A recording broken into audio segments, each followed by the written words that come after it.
आप सबका फिर से स्वागत है अल्प्स एजुकेशन के ऑनलाइन यूट्यूब चैनल पर। चलिए हम लोग आज स्टार्ट करते हैं वर्ग और वर्गमूल। आज एक नए चैप्टर के साथ हम आप लोगों के सामने आए हैं। तो हमारे पास जो एक नया चैप्टर है वर्ग और वर्गमूल। बात बड़े ध्यान से समझिएगा।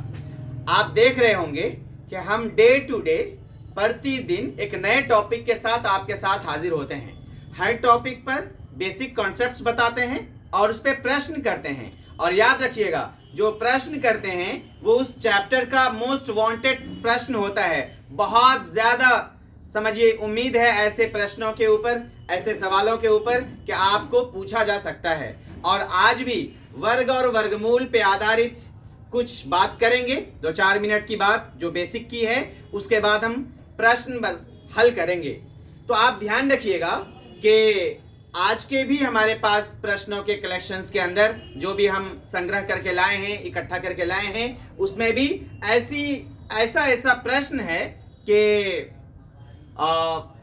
जो अभी बीपीएससी में पूछा गया है, उससे पहले के इम्तहानात में पूछे गए हैं और आने वाले इम्तहान में भी हो सकता है कि पूछ ले। इसलिए हम अपने तमाम शिक्षक भाई बहनों से ये आग्रह करते हैं कि आप वीडियो पर तसल्ली से बने रहिए और वीडियो को पूरा देखिए, पूरा समझिए, कॉपी कलम खोल लीजिए। हम आपके सामने फिर से आपके लिए आपकी खिदमत में हाजिर हैं। मेरा एक ही मिशन है कि गणित आपका बेहतर हो जाए और आप गणित में 100% मार्क्स ले आए, नंबर ले आए। यही हमारा एम है। और यकीन जानिए, अगर आपका गणित अच्छा हो जाएगा तो आपका रैंक बहुत अच्छा आ जाएगा।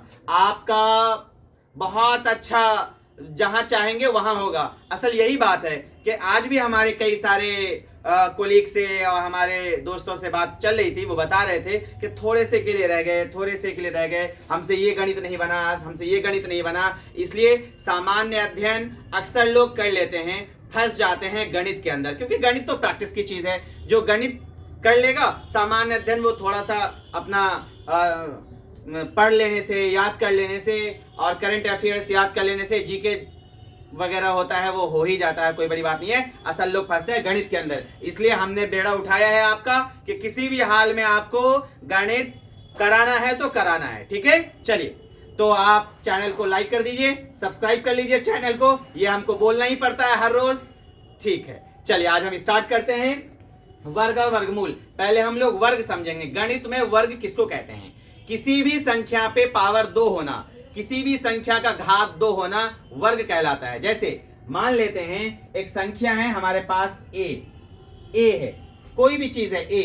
हाँ, ए पे हमारे पास ये जो लिखे हैं ऊपर, इसको घात कहते हैं। किसी भी संख्या के ऊपर कोई संख्या आ जाती है उसको घात कहते हैं। क्या कहते हैं? घात। घात 2 होना वर्ग कहलाता है। पावर 2 होना वर्ग कहलाता है। समझ में आई बात? पावर 2 होना क्या कहलाता है? वर्ग। आपको वर्ग समझ में आ गया होगा। जिस संख्या पे जितना पावर होता है वो संख्या उतनी बार उसी संख्या से गुणा होता है। जैसे ए स्क्वायर है। अच्छा, वर्ग को अंग्रेजी में स्क्वायर कहते हैं। वर्ग को अंग्रेजी में स्क्वायर। कभी कभी हमारी जुबान पे स्क्वायर आ जाएगा तो आप समझ जाइएगा कि वर्ग ही की बात हो रही है। ठीक है, चलिए। ए स्क्वायर को लिखेंगे ए बराबर ए गुणा ए, 2 बार गुणा करेंगे। हाँ, जिस भी संख्या पे स्क्वायर है उसको उसी संख्या से 2 बार गुणा करेंगे। जैसे 5 पे स्क्वायर 5 गुना 5, 6 पे स्क्वायर 6 गुना 6, 7 पे स्क्वायर 7 गुना 7। क्लियर है? बात समझ में आ गई? ये तो बात हो गई वर्ग की। तो वर्ग आपको समझ में आ गया। अब हम ये आधार होता है, ये आधार है और ये घात है। घात 2 होना, किसी भी आधार पे घात 2 होना वर्ग कहलाता है। ये वर्ग की परिभाषा हुई, आपको समझा दिया। इम्तिहान में यहां से प्रश्न निकल सकता है कि किसी भी आधार पर घात 2 होना इनमें से क्या कहलाता है? वर्ग कहलाता है, वर्गमूल कहलाता है, घन कहलाता है, घनमूल कहलाता है। तो घात 2 होना वर्ग कहलाता है। देखिए कहां से प्रश्न बनता है, बहुत छोटा छोटा प्रश्न। और हम जिस लेवल पे आपको बता रहे हैं, ये स्तर हमारे आने वाले सक्षमता परीक्षा के लिए बहुत काफी है। अगर आप इसको पढ़ लेंगे इंशाल्लाह जरूर कवर होगा आपका सक्षमता। चलिए देख लेते हैं। अब आप जानिए, अगर हम इसी को लिखेंगे एक्स स्क्वायर, लिखेंगे एक्स गुना एक्स। अगर लिखेंगे 7 का स्क्वायर 7 गुना 7, तो ये वर्ग कहलाया। क्या कहलाया? वर्ग। तो वर्ग पर घात 2 होगा। वर्ग का मतलब घात 2। ठीक है, अब हम बात करते हैं वर्गमूल की। वर्ग की बात हो गई, अब हम बात करेंगे वर्गमूल। किसकी बात करेंगे? वर्गमूल। अब आप समझिएगा, मान लेते हैं एक्स स्क्वायर मतलब एक्स स्क्वायर बराबर 2 है। एक्स स्क्वायर बराबर क्या है? 2। तो या 2 के अलावा चलिए यहां ऊपर भी 2 है, यहां दूसरा संख्या ले लेते हैं, मान लेते हैं 4 ले लेते हैं। तो होता क्या है कि जब किसी समीकरण में, ये समीकरण है, इसको अंग्रेजी में इक्वेशन कहते हैं, समीकरण, जहां पे भी बराबर का चिन्ह देखिएगा ना, समझ जाइएगा वो समीकरण है। कैसे समझिएगा? बराबर का चिन्ह है तो वो समीकरण है। कोई समीकरण ऐसा नहीं मिलेगा जिसमें बराबर का चिन्ह ना हो।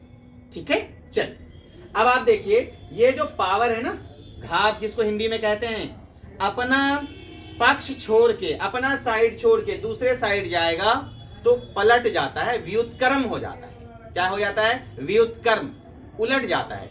इसके नीचे की चीज ऊपर, ऊपर की चीज नीचे से। 2 के नीचे कुछ नहीं है तो 1 है, तो ये पलट जाएगा, तो 1 ऊपर चला जाएगा, 2 नीचे आ जाएगा।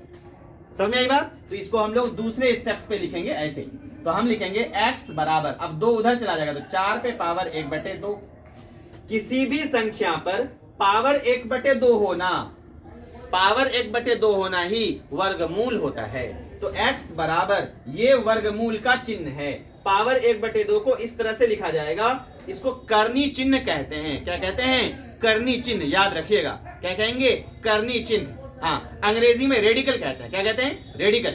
जी, बहुत सारे लोग हमसे बराबर लिखते हैं और बोलते हैं भी हैं कि सर थोड़ा अंग्रेजी में भी टर्म्स बता दीजिए, इसीलिए हम अंग्रेजी भी आपको बता रहे हैं। ठीक है, अंग्रेजी और हिंदी दोनों बता रहे हैं। आप समझ पा रहे हैं? आपको फायदा होता है? आप कमेंट बॉक्स में जरूर लिखिए। आप लाइक और सब्सक्राइब जरूर करिए, शेयर जरूर करिए। जितने भी शिक्षक के ग्रुप हैं, सारे व्हाट्सएप ग्रुप पे इसको फैलाया जाए, सारे इंस्टाग्राम हो या फेसबुक हो, सब पर इस वीडियो को वायरल कर दीजिए, ताकि हमारे ज्यादा से ज्यादा शिक्षक भाई बंधुओं को और हमारी बहनों को इसका लाभ पहुंच सके। ठीक है, चलिए, तो ये करनी चिन्ह है। इम्तिहान में कभी सवाल आ जाता है कि कोई भी संख्या जो घात और घातांक के रूप में लिखा हुआ है, कहता है कि इसको करनी चिन्ह के रूप में लिखिए। करनी चिन्ह का मतलब समझ जाइएगा, इस तरह का चिन्ह होगा। यहाँ पे कुछ न लिखा हुआ है, समझ जाइए वर्गमूल है। अगर यही ऐसा चिन्ह बना दिया, लेकिन यहाँ पे 3 लिख दिया इसके पेट में, समझ जाइएगा ये घनमूल है। और 4 लिख दिया, समझ जाइएगा चतुर्थ मूल है। जितना लिखा रहेगा उतना नंबर का मूल हो जाता है। ठीक है, चलिए, इस पर हम घन और घनमूल पे कल बात करेंगे। कल ये नया टॉपिक हमारे सामने आएगा। तो चलिए, आज हम बात करते हैं वर्गमूल। वर्गमूल में यहाँ पे कुछ ना लिखा रहे तो समझ जाइए वर्गमूल है। ठीक है, और इसके अंदर अब क्या आ जाएगा? 4, मतलब 4 का वर्गमूल चाहिए। 4 का वर्गमूल निकालना है। अभी हम वर्गमूल भी निकालने बताएंगे। वर्ग निकालना बता दिया कि 2 बार गुना कर दीजिए। अब हम ये बेसिक बता रहे थे कि वर्ग और वर्गमूल में फर्क क्या है। वर्ग में 2 बार गुना होता है, वर्गमूल में क्या होता है? इस तरह का चिन्ह होता है।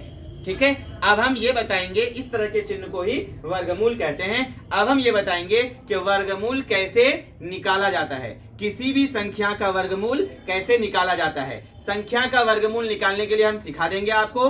उसके बाद हम जितने भी वर्ग वाला संख्या है, स्क्वायर नंबर उसको बोलते हैं, पूर्ण वर्ग संख्या, परफेक्ट स्क्वायर नंबर अंग्रेजी में।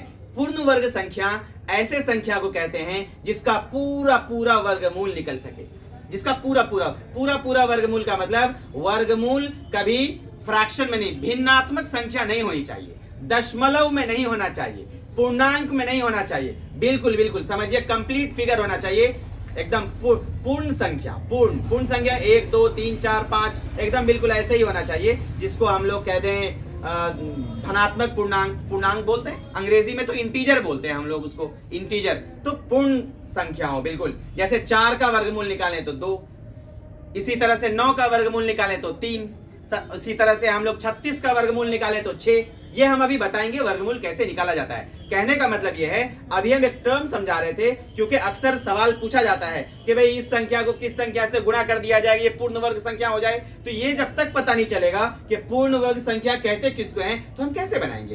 पूर्ण वर्ग संख्या का मतलब होता है कि जिस संख्या का वर्गमूल निकालने पर उस संख्या का वर्गमूल पूरा निकल जाए, भिन्नात्मक संख्या न आए आंसर में। तो आपको मेरी बात समझ में आ रही है? बिल्कुल आप कमेंट बॉक्स में लिखते भी जाइएगा कि सर अच्छा लग रहा है, अच्छा लग रहा है, नहीं लग रहा है, आप लिखते जाइएगा। इससे हमारा हौसला बढ़ता है, क्योंकि वक्त निकालना पड़ता है, वक्त तो है नहीं किसी के पास, वक्त निकालना पड़ता है। हम आपके लिए वक्त निकालते हैं, आप हमारे लिए बस इतना काम करिए कि इसको अपने जितने ग्रुप हैं उनमें शेयर कर दीजिए और लाइक बटन दबा दीजिए, सब्सक्राइब बटन दबा दीजिए। हम देख रहे हैं हमारे शिक्षक भाई बंधु देखते हैं वीडियो को, लेकिन वो लाइक बटन नहीं दबा पाते हैं। जैसे अंगूठा वाला निशान है उसको दबा दीजिए जी, वो बटन आप नहीं दबा पाते हैं। सब्सक्राइब बटन होगा उसको दबा दीजिए, शेयर होगा नीचे में लिखा हुआ SHARE शेयर, शेयर मतलब होता है साझा करना, दूसरे को देना। आप इसको दूसरे को व्हाट्सएप पे भेज दीजिए, जहां जी चाहे वहां भेज दीजिए, भेजिएगा जरूर, ताकि दूसरे को इससे फायदा हो सके। हम चाहते भी हैं हमारी जात से ज्यादा लोग मुस्तफीज हों, ज्यादा लोग फायदा हासिल कर सकें। ठीक है, तो ये इस तरह की बात आई है। वर्गमूल के बारे में हम बता रहे थे, अब हम वर्गमूल निकालना सिखाएंगे, तब हम सवालों पर चलेंगे। ठीक है, चलिए हम लोग वर्गमूल निकालना सीखते हैं। चलिए कोई भी एक संख्या लेते हैं, मान लेते हैं 196, एक संख्या लेते हैं 196, इसका वर्गमूल निकालना है। देखते हैं क्या कैसे निकलता है। वर्गमूल निकालने की दो विधि होती है, याद रखिएगा। कितनी विधि होती है? दो। एक विधि होती है जिसको हम लोग गुणनखंड विधि कहते हैं, गुणनखंड विधि। गुणनखंड करना हम सिखाए थे आपको, पुराना वीडियो उठा के देखिएगा, गुणनखंड कैसे किया जाता है ये हमने आपको सिखाया है LCM में, HCF में। उससे पहले के वीडियोस उठा के देख लीजिएगा, आपको पता चल जाएगा। ठीक है, चलिए तो 196 का अगर वर्गमूल निकालना हो गुणनखंड विधि से तो कैसे निकालेंगे? अच्छा सुनिएगा, दो विधि होती है, गुणनखंड विधि और भाग विधि। भाग विधि की जरूरत कम पड़ती है कॉम्पिटिटिव एग्जाम्स के अंदर जी। बच्चे जब क्लास में पढ़ रहे होते हैं तो हम लोग तो बता देते हैं भाग विधि क्या होता है, लेकिन क्योंकि कंपटीशन के अंदर जो है इसकी जरूरत कम पड़ती है भाग विधि की। कॉम्पिटिटिव क्वेश्चन जो भी रहता है, कंपटीशन में जो भी सवाल पूछा जाता है, उसके प्रश्न का हल समझिए कि गुणनखंड विधि से हो जाता है। उसमें ऐसी संख्या ली जाती है जिसका हल गुणनखंड विधि से हो जाए। कभी कभार ऐसा संख्या आ जाता है, 1-2% समझ जाइए कि भाग विधि से हो, अदरवाइज नहीं पूछा जाता है। ठीक है, इसलिए हम भाग विधि पे डिस्कस नहीं करेंगे, वो लंबा विधि है, आपका टाइम खराब कर देगा, आपका मिजाज खराब हो जाएगा। हम ऐसी विधि लेंगे जो हमारा काम चल जाए। काम ही तो चलाना है, हमको 100% नंबर लाना है, बस बात खत्म। हमको थोड़े ना जो है बहुत लंबा चौड़ा अभी गणित में करने जाना है। चलिए देखते हैं 196। तो 196 का हम लोग गुणनखंड करेंगे। कैसे करेंगे? देखिए, ऐसे वाला लाइन देंगे गुणनखंड के लिए, ऐसे ही देते हैं। किस संख्या से कटेगा बताइए? तो आपको मालूम है ना कौन से संख्या से कटेगा? बिल्कुल मालूम होगा, हम बताए थे 2 से कटेगा, और 2 से कटने का नियम भी बताए थे। आखिरी में जो भी सम संख्या हो 0, 2, 4, 6, 8, पुराना वीडियो उठा के देख लीजिए, मिल जाएगा। हम आपसे बार बार यही बात कहते हैं, एक रिक्वेस्ट करते हैं, आग्रह करते हैं, कोई जोर जबरदस्ती नहीं करते, क्योंकि आप जब गणित सीखने की नीयत कर ही लिए हैं तो थोड़ा रिवीजन भी रखिए। और रिवीजन करने के लिए क्या है कि रह के पुराना वीडियो उठा के भी देखिए, ताकि पुरानी चीज याद, क्योंकि हर अगली क्लास में पुरानी चीज इस्तेमाल होती है, प्रयोग होता है इसका। तो अगर आपको पुरानी चीज याद होगी, आगे की चीजों को समझने में आसानी पैदा होगी। चलिए, तो 2 से कटेगा, 2 लेते हैं। 2 से 2 9 18, यहां 1 बचा, 6, 2 8 16। समझ में आएगा कैसे किया? 2 9 18, घट करके 1 आएगा, बगल से 6, 16 आएगा, 1 और 6 16, 2 8 16 हो गया। फिर 2 से कितना आएगा? 49 2 98, फिर 49 7 7 49 आएगा। हो गया ना? अब जब ये गुणनखंड हो जाता है तो हम क्या करते हैं, सेम जो संख्या है, एक ही संख्या, जैसे 2 2 सेम है, 7 7 सेम है, तो 2 2 संख्या का जोड़ा बनाते हैं, और समान संख्या का जोड़ा, जैसे 2 और 2 का जोड़ा बनेगा, 2 और 7 का जोड़ा नहीं बनेगा। जैसे एक जूता है और दूसरा जूता है, तो जूता का ही जोड़ा बनेगा, जूता का जोड़ा मौजा से नहीं बनेगा, मौजा का जोड़ा मौजा ही से बनेगा। तो ये याद रखिएगा।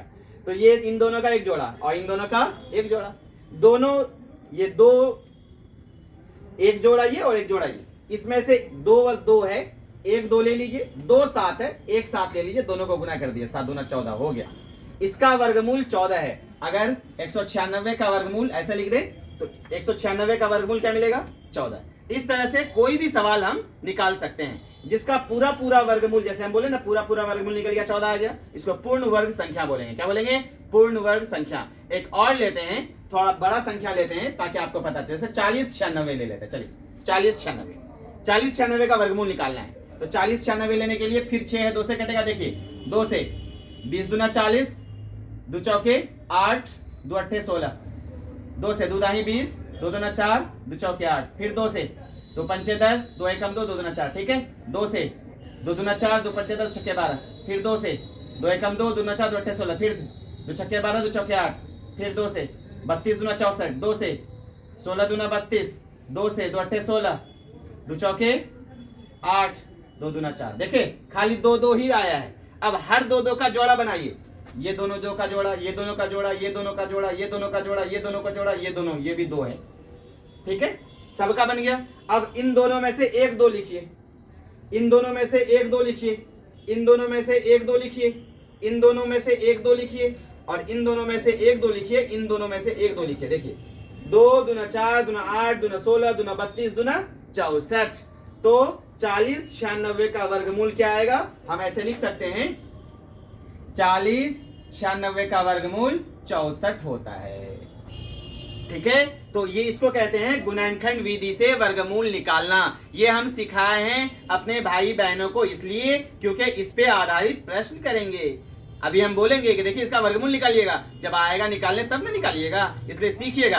कलम कॉपी लेके बैठ लीजिए, वीडियो को पॉज करिए, एक बार निकाल के देखिए कि हमसे निकलता है कि नहीं निकलता है। नहीं निकलता है तो बोलिएगा, फिर 2 4 5 एग्जाम्पल लेके दूसरी वीडियो में भी हम आपको समझा सकते हैं। एक बात आपके सामने हम पिछली वीडियो में ये भी कहे थे कि आप जैसे मॉडल सेट्स है, प्रैक्टिस सेट्स है, उससे गणित बनाइएगा, वही वाला चैप्टर बनाइएगा, या उस सेट से वही वाले सवाल बनाइएगा जो जो चैप्टर अभी हम कवर कर चुके हैं। अगर उस चैप्टर का कोई प्रश्न नहीं बनेगा तो हमको जरूर फोटो खींच के भेजिएगा हमारे व्हाट्सएप नंबर पर, या हमको कमेंट बॉक्स में बोलिएगा, उसमें लिख दीजिएगा सवाल के सर ये वाला सवाल हमसे नहीं बना, हम वो उस पर एक वीडियो ही बना देंगे। और हमारा इरादा ये है आज से कल तक में 1-2 दिन के अंदर पहले एक्सरसाइज से लेके आज तक जितना कुछ पढ़े हैं सबका एक जगह सवाल ला करके करा देंगे। बस जैसे आज चौथा चैप्टर मेरा चल रहा है, चारों चैप्टर का सवाल एक साथ करा देंगे।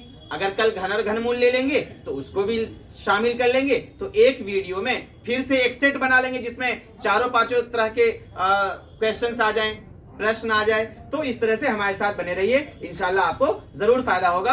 अब हम इससे आगे की बात करते हैं। चलिए, आप लिखा हुआ देख रहे हैं पूर्ण वर्ग संख्या का गुणधर्म।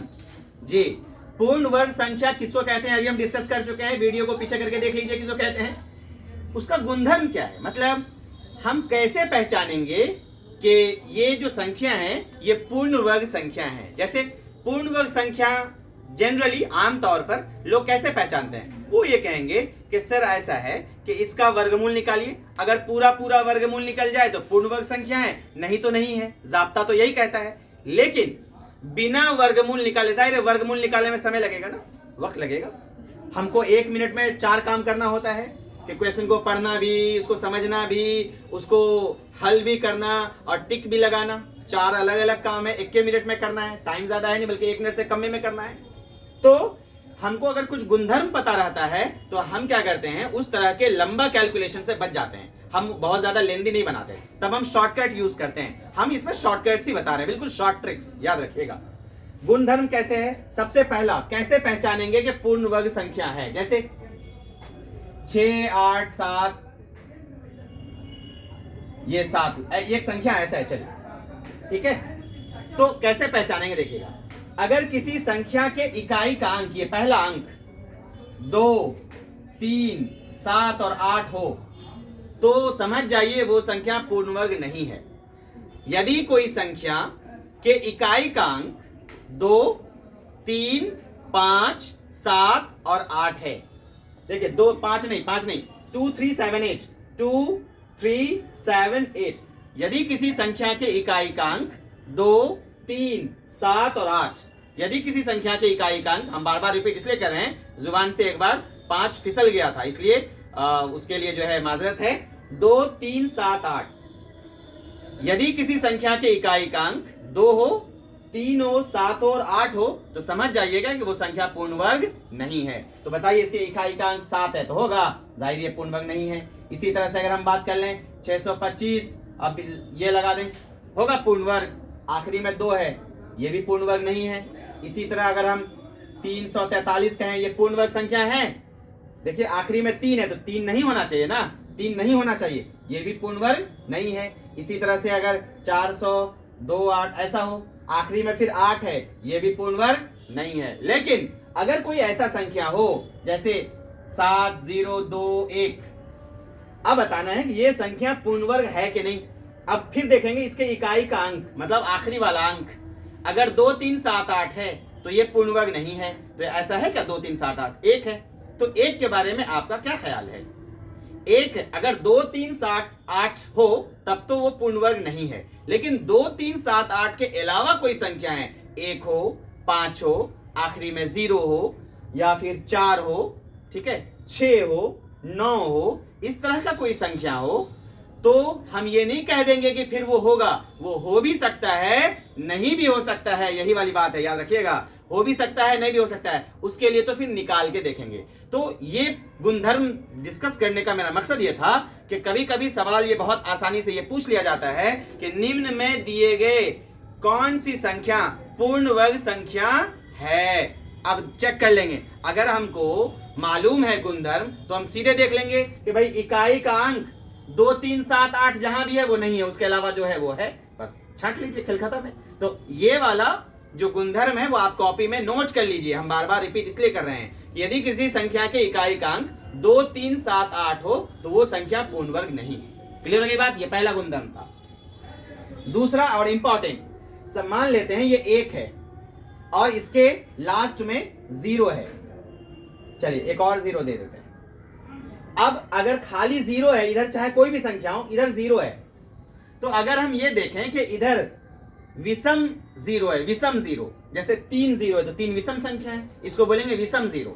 और 4 0 होता तो बोलेंगे सम 0, 4 क्योंकि सम संख्या तो सम 0। हाँ, विषम 0 है तो हम ये कह देंगे डेफिनेटली कि हाँ ये संख्या पूर्ण वर्ग नहीं है, विषम 0 के लिए पूर्ण वर्ग नहीं है। दूसरी प्रॉपर्टी, दूसरा गुणधर्म आप लिख लीजिए, यदि किसी संख्या के अंत में विषम 0 हो वो संख्या पूर्ण वर्ग नहीं है। हो गया? हाँ, लेकिन सम 0 हो, सम 0 हो, 4 तो 0 है, तो 4 0 के बारे में फिर हम ये नहीं कहेंगे हाँ ये हो ही जाएगा, हो भी सकता है, नहीं भी हो सकता है। ये निर्भर करेगा 0 के बगल में जो संख्या है। अगर 0 के बगल में पूर्ण वर्ग संख्या है तो पूर्ण वर्ग हो जाएगा, नहीं है तो नहीं होगा। क्लियर है? समझ में आ गया बात? दूसरा गुणधर्म बहुत इंपॉर्टेंट, बहुत अच्छी बात बता रहे हैं, एकदम आउट है सवाल, समझ जाइए। और हम बता रहे, सुनिएगा, बहुत इंपॉर्टेंट चीज डिस्कस कर रहे हैं 3 नंबर में। इसमें बहुत सारा गुणधर्म है, हम 12-15 गुणधर्म है, हम सारा गुणधर्म डिस्कस नहीं करेंगे, वही गुणधर्म डिस्कस करेंगे जो 100% आपको आने जा रहा है, ऐसे ही गुणधर्म को डिस्कस करेंगे। ठीक है? अब सुनिए, एक और सवाल ऐसा आता है, 2 लगातार संख्याओं के वर्गों का अंतर। 2 लगातार संख्या के वर्गों का अंतर कैसे? लगातार संख्या कैसे? मान लीजिए 48 का वर्ग माइनस 48 के जस्ट 47 का वर्ग, तो ये लगातार संख्या होगा ना, 48 और 47, मतलब 47 छोटा है इसलिए बाद में लिखा गया, बड़ा वाला संख्या पहले लिखा गया।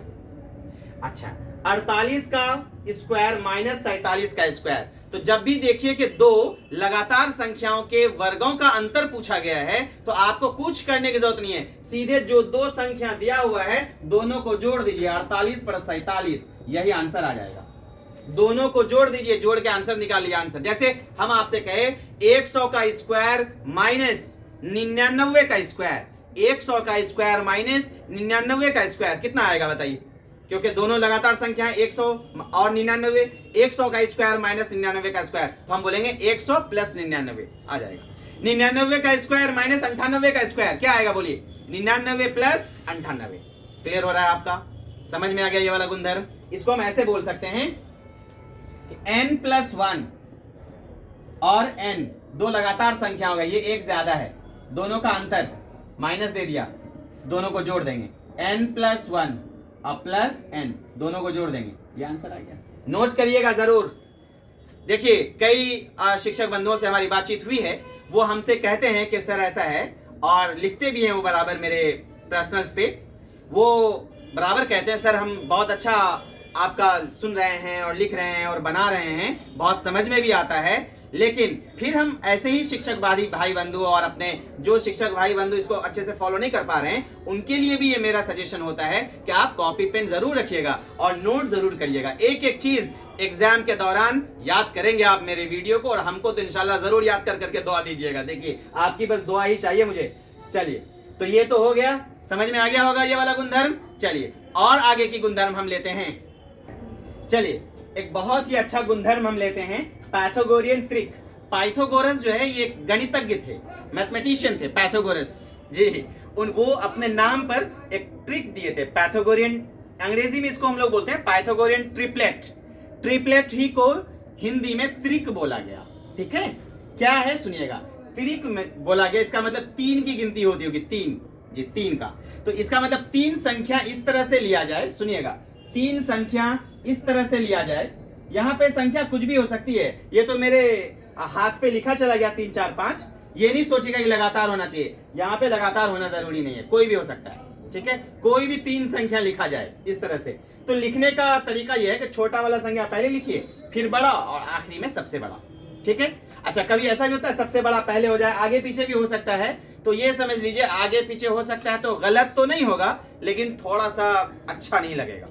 ठीक है, कहता है कि सजा हुआ होना चाहिए, तो सजाने के लिए पाइथागोरस ने ये कहा दिया कि थोड़ा सा इसी ढंग से लिखिए। बहुत सारे लोग ऐसे भी लिख सकते हैं 5 3 और 4, तो हम ये नहीं कहेंगे कि ये गलत हो जाएगा, नहीं, ये भी ठीक होगा, लेकिन थोड़ा अच्छा नहीं लगेगा, इसीलिए हम लोग एक ऑर्डर में लिखते हैं, सजा के लिखते हैं। चलिए ठीक। ट्रिक क्या कहता है कि तीनों संख्याओं में जो संख्या सबसे बड़ा है, चाहे वो पहले हो, बीच में, आखिर में, उससे मतलब नहीं है, सबसे बड़ा संख्या। आप बताइए तो क्या है सबसे बड़ा संख्या? 5 है ना, तो 5 का वर्ग करिए, बोलिए क्या होगा 5 का वर्ग? 5 का वर्ग 25 होगा, 5 का वर्ग 25, याद रखिएगा। उसके बाद जो 2 संख्या है अलग अलग, इसके अलावा जो 2 बचा, 3 और 4, इन दोनों का वर्ग करिए। तो 3 का स्क्वायर, तो हम यहाँ पे वर्ग करते हैं, जैसे 5 का स्क्वायर, और बाद में क्या बचा, 3 स्क्वायर और 4 का स्क्वायर, तीनों पे स्क्वायर डाल दिया। सबसे बड़ा का वर्ग लिख करके पहले कर दिया, उसके बाद जो बचा उन दोनों का वर्ग करके इधर लिख दिया। तो क्या करेंगे, दोनों छोटा का जो वर्ग है इन दोनों को जोड़िए। अगर 5 के स्क्वायर के बराबर आ गया, मतलब सबसे बड़ा 5 का स्क्वायर बराबर होना चाहिए, जो बच गया दोनों संख्या इन दोनों के स्क्वायर के जोड़ के योगफल के बराबर होना चाहिए। अगर हो गया तो पाइथागोरियन ट्रिक है, नहीं तो पाइथागोरियन ट्रिक नहीं है। क्लियर है? चलिए, 5 का स्क्वायर 25, 3 का स्क्वायर 9, 4 का स्क्वायर 16, 16 और 9 25, और इधर भी क्या है 25, इधर भी 25, इधर भी 25, आ गया ना बराबर। तो बताइए पाइथागोरियन ट्रिक है कि नहीं है? ना ट्रिक, हाँ है। ठीक है, इसी तरह जब भी पहचान ना हो पाइथागोरियन ट्रिक है कि नहीं, आप ऐसे करिए। इसमें बहुत इंपॉर्टेंट क्वेश्चन है, हम आपको बताते चलें कि अभी जो बीपीएससी हुई है उसमें इस पे कोई सवाल नहीं है, लेकिन याद जानिएगा जिस पे सवाल नहीं आया है उस पे ज्यादा खतरा है आने का। और इतना इंपॉर्टेंट है कि 8वें स्टैंडर्ड का जो भी एंट्रेंस एग्जाम होता है उसमें ये सवाल रहता ही रहता है। ठीक है, हाँ, हमारे पास कुछ प्रश्न है, अभी हम करेंगे, आप देखिएगा। जितना अभी हम बना रहे हैं ना, जो अभी हम बता रहे हैं, वो अभी के बीपीएससी ट्री 1 और ट्री 2 में आ चुका है। इसलिए हम अपने सक्षमता देने वाले भाई बहन से ये कहेंगे कि आप बिल्कुल रिवाइज करिए, समझिए, आने ही वाला है। ठीक है, बस चंद कदम दूर है, देख लीजिएगा, फरवरी में हमको याद करिएगा। चलिए देखिए, और बता रहे हैं, चेक करिए 6, 8 और 10 पाइथागोरियन ट्रिक है कि नहीं। आप कैलकुलेट करके भी बता सकते हैं। आप याद करिए कि ट्रिक चेक करने का तरीका क्या है, अभी हमने बताया आपको। सबसे बड़ा संख्या क्या है 10, तो 10 का वर्ग ये बराबर होना चाहिए किसके, इन दोनों के वर्गों के योगफल के। 6 का स्क्वायर जोड़ 8 का स्क्वायर है कि नहीं, देखिए। तो बोलेंगे 10 का स्क्वायर 100, 6 का स्क्वायर 36 प्लस 64, 36 प्लस 8 का स्क्वायर 64, 36 प्लस 64 100, और इधर भी 100। हो गया पाइथागोरियन ट्रिक। पाइथागोरियन ट्रिक में एक चीज याद रखिए, हम आपको बता रहे हैं, इसको बहुत ज्यादा डिटेल्स नहीं करेंगे, हमारे सामने प्रश्न आएगा तो फिर करेंगे, लेकिन एकदम ये तो संख्या न दिए। अगर ऐसा कोई चीज आ गया कि मान लेते हैं 2m m स्क्वायर माइनस 1, यहां पे मतलब, चलिए सुनिए, ये तो आप समझ ही गए होंगे ना पाइथागोरियन ट्रिक का। इसका स्क्रीनशॉट ले लीजिए, कॉपी में नोट कर लीजिए। एक दूसरा एग्जांपल हम दे रहे हैं पाइथागोरियन ट्रिक का, देखिए सुनिए। आपको 2m m स्क्वायर माइनस 1 और m स्क्वायर प्लस 1, ये जो हम तीन संख्या लिखे ना 2m m स्क्वायर माइनस 1 और m स्क्वायर प्लस 1, ये तीनों पाइथागोरियन ट्रिक ही है, याद रखिएगा। और अभी जो दो एग्जाम में हम अभी जो दो आपसे एग्जाम्पल हम लिए हैं, उदाहरण लिए हैं, तो ये उदाहरण इस तरह से तो पूछा ही जाता है संख्या के रूप में कि कौन सा पाइथागोरियन ट्रिक है कि नहीं। लेकिन जो सबसे ज्यादा पूछा गया है पहले इम्तहानात के अंदर, जो हम अक्सर देखते हैं एसएससी, बैंकिंग, रेलवे वगैरह वगैरह वालों को देखते हैं, वो ये चीज बहुत ज्यादा पूछा गया है कि निम्नलिखित में कौन सा पाइथागोरियन ट्रिक है।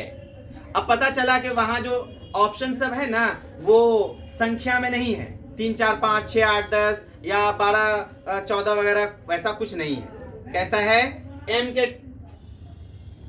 टर्म में, m के पद में लिखा हुआ है, m के रूप में लिखा हुआ है, इस रूप में लिखा हुआ है। ये रूप ही याद रख लीजिए, काफी है, ये रूप ही याद रख लीजिए। 2m याद हो गया होगा, 2m सबसे छोटा संख्या हुआ, m स्क्वायर माइनस 1 उसके बाद हुआ और m स्क्वायर प्लस 1 आखिर में हुआ। क्लियर है, समझ में आ गया जी। ये या इसमें और बहुत सारा डिटेल्स है, उतना हम आपको नहीं बता रहे हैं। बस ये संख्या आप बहुत सारी बात याद रखते हैं, ये संख्या याद रख लीजिए। 2m m square minus 1 m square plus 1, copy में नोट कर लीजिए कि पाइथागोरियन ट्रिक है। आने वाला है सक्षमता परीक्षा के अंदर, आप देख लीजिएगा, गारंटी है इस पे सवाल आएगा। पाइथागोरियन ट्रिक जो आज हम बता दिए हैं, इस पे सवाल आने ही वाला है, आप याद रखिएगा। इतना क्लियर है। एक चीज और सुन लीजिए, गुणधर्म के अंदर एक बहुत अच्छा गुणधर्म है, जैसे पूर्ण वर्ग संख्या हम आपको बता दिए। अब अक्सर आता है कि दो ऐसी संख्या जो पूर्ण वर्ग है, ठीक है, दो ऐसी संख्या जो पूर्ण वर्ग है, या दो संख्याओं के वर्ग, दो लगातार संख्याओं के वर्गों के बीच कितनी संख्याएं ऐसी है जो पूर्ण वर्ग नहीं है। जैसे मान लेते हैं 10 का स्क्वायर, ये दूसरा गुणधर्म बता रहे हैं, 10 का स्क्वायर और 11 का स्क्वायर। 10 और 11 दो लगातार संख्याएं, कर्मागत संख्याएं, कर्मागत का मतलब होता है लगातार, दो कर्मागत संख्याएं 10 और 11। तो 10 और 11 के बीच, तो 10 का वर्ग और 11 का वर्ग स्क्वायर, 10 स्क्वायर और 11 स्क्वायर, इसके बीच कितनी संख्याएं ऐसी हैं जो पूर्ण वर्ग नहीं है।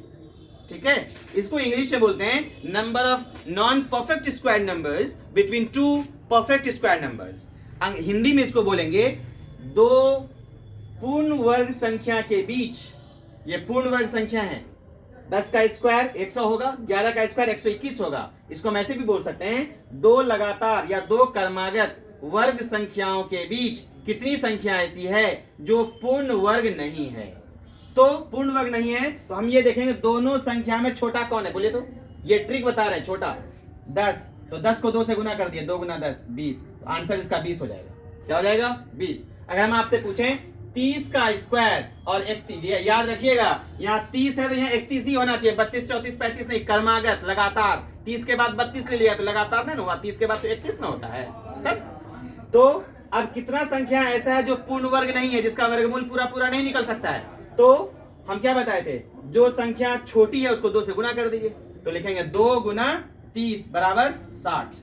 60 संख्या ऐसी मिलेगी जिसमें जो पूर्ण वर्ग नहीं है। समझ में आ गया। अगर इसी चीज को हम ऐसे पूछ दें n स्क्वायर और n प्लस 1 होल स्क्वायर, ये लगातार हो गया, ये n एक संख्या है, उसमें 1 जोड़ देंगे तो लगातार। एक ही क्यों जोड़ेंगे लगातार के लिए, क्योंकि 2 के बाद 3 आता है, तो 2 में 1 जोड़े तब ना 3 आया, और 3 के बाद 4 आया, 3 में 1 जोड़े तब ना 4 आया। मतलब ये हुआ कि कर्मागत संख्या पाने के लिए 1 जोड़ा जाता है। ये भी इम्तिहान में सवाल पूछा जा सकता है। सक्षमता परीक्षा के लिए छोटी से छोटी चीज से लेकर एकदम स्टैंडर्ड तक सब कुछ पढ़ना है, कहीं से भी सवाल आ सकता है। ये दिमाग से हटा दीजिए कि बहुत भारी भारी सवाल आएगा, एकदम नेवर, कभी नहीं। बहुत सिंपल, शॉर्ट और ऐसा आएगा जो आप बना लेंगे। ठीक है, चलिए देखते हैं। कर्मागत संख्या के वर्गों के बीच कितना पूर्ण वर्ग संख्या नहीं है। तो हम क्या बताए थे, जो छोटा संख्या है उसको 2 से गुना कर दिए। इसमें दोनों में छोटा कौन है, बोलिए तो n को 2 से गुना कर दिए, क्या बोलेंगे 2n। ये एक फॉर्मूला बन गया, ये एक फॉर्मूला बन गया। एग्जाम में ये भी पूछा जा सकता है, आप नोट कर लीजिए कि n स्क्वायर और n+1 होल स्क्वायर के बीच कितनी संख्याएं हैं जो पूर्ण वर्ग नहीं है, तो आंसर बोलेंगे 2n। नोट कर लिए होंगे ये वाली लाइन, आप रिपीट करके फिर से नोट कर लीजिए।